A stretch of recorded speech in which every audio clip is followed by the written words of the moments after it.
Patrese, then the two Ferraris, followed by one of the Benettons. Martini has got ahead of Nelson Piquet, so Michael Schumacher is in 7th position in the Benetton. Everybody has got away cleanly, and it's Senna, Mansell, Berger, Patrese. Michael Schumacher certainly got further in Italy than he got in Belgium.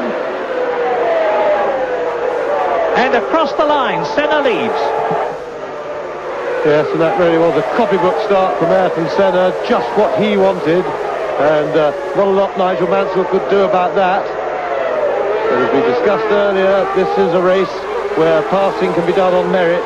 And Mansell now tracking Senna. I see dust in the background there. We couldn't see what happened. There's been an incident there coming out of the Rettifilio by the look of it. We've got a replay coming here. And it's the group, that's the first 7, you see. But we have, whoops, a bit of curb hopping by Jean Alesi, who very nearly hit Riccardo Patrese. Now this is it from the Ferrari. Now there that's Prost, so you see Jean Alesi going through and over the gravel trap at the Rettifilio, creating an enormous cloud of dust, and that enabled Riccardo Patrese to move up a place. Yes, and that would also explain why the big gap behind, because with that dust, the drivers following would certainly have backed off and slowed down. And trouble in the pits. Let's identify it. It's a Ferrari, and it's obviously Jean Alesi. Well, he's been a bit of a wild man one way and another in several races this year. He was obviously trying too hard there, and that going off is Martin Brundle in the Brabham Yamaha. Martin didn't have a very good practice, and he certainly hasn't had a very good race so far. Race order at the front remains the same, except that Patrese is now 4th. Regarding Alesi's off there at the Rettifilio, that was a pure mistake. There was no reason for him to be pushing that hard into the Rettifilio to make that mistake. And as a Jordan off into the sand trap, and it looked like Moreno's flashy yellow helmet. Yes, that is Roberto Moreno. And what a disappointing finish to a terrible weekend for Roberto Moreno. Summarily sacked from the Benetton team for no good reason when he had a valid contract with them, and then this. That's 5 out of 53 with Jean Alesi last, having had that tyre stop. And you see coming towards you the 1st, 2nd, 3rd, 4th, 5th and 6th. And they, of course, are Senna going into the Parabolica. Mansell, Berger is 3rd. Patrese is in 4th position. There is the Williams exiting the Parabolica now. Alain Prost is 5th. Schumacher is in 6th position in the Benetton. You see him as they go through to complete lap 5. That is just under 1/10 race distance. And Michael Schumacher in what is his real race debut in Formula 1 after his rather abortive attempted race in Spa when the clutch went so early, is being, just as we expected, very impressive indeed. He's starting to run away from his teammate Nelson Piquet. He's right with Alain Prost and pressing. But what is interesting is to speculate just if Michael Schumacher would still be behind Prost if he was driving a Jordan, because with all the interest between the two teams, it has become clear this weekend that Jordan, there's a mistake, and that looked like Patrese coming past Berger.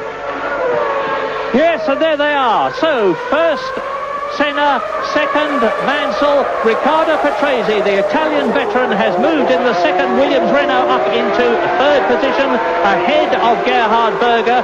So now Senna has got 2 Williams Renaults breathing down his neck metaphorically. Alain Prost is still 5th, Schumacher 6th, Piquet 7th. Capelli is in 8th position, and 9th is Pierluigi Martini up to the Roja.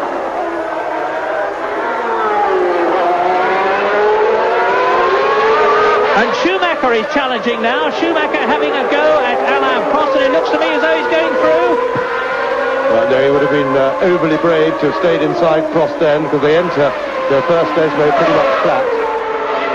But Schumacher is looking most impressive, and I don't think he's going to stay where he is for very long. He had to drop back quite a lot then, having to back off to let Prost get into Lesmo, but he will soon recover that lost ground. Now, here is Capelli speaking of him, and Pierluigi Martini losing the Minardi Ferrari. And incidentally, they are losing their Ferrari engines this year. That's Pierluigi Martini, I think, spinning out of the race unless his tyres are on the hard stuff and he can get away. Yes, and that looks as if he locked the rear brakes, which set up that problem.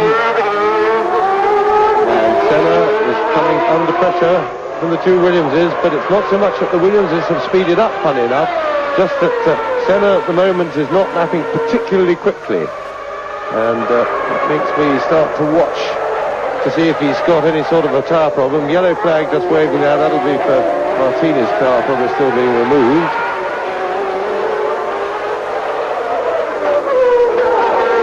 And it looks to me as though Maurizio Gugelmin is about to be engulfed by, first of all, the McLaren, then the two Williams, then Gerhard Berger, Alain Prost still soldiering on.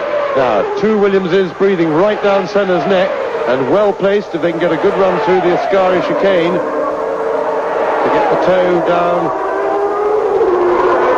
into the last corner. Now, let's see if the Williamses. Mansell looks good through the chicane, but not quite close enough, or I don't think so, particularly with Gugelmin's Leighton House in a position to give Senna a little bit of a toe.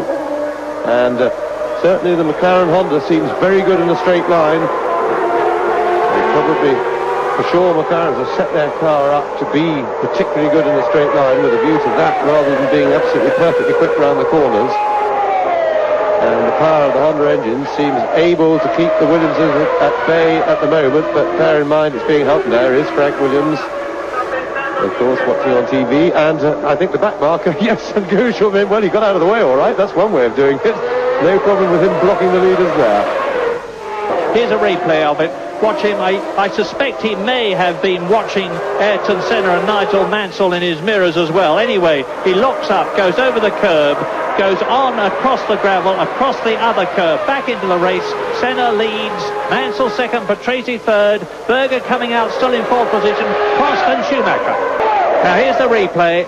Now that is Nelson Piquet going off. And Piquet was in seventh position, and he's lost a place there, and it looks as though he was having a problem with Capelli, who you see in the gravel trap as well. And now Ayrton Senna is coming up to take Mika Häkkinen, who is last at the present moment. He's got to get through before the Parabolica, and he has done so, and that's a big advantage for him. Nigel Mansell takes the racing line wide, goes past Häkkinen, who moves over. Patrese goes through in third position, which has given Gerhard Berger the opportunity to move up a little. Prost is just behind him in fifth place, and Schumacher is still going. And again, Riccardo Patrese has a look. He's very anxious to get past Nigel Mansell. Lap 16.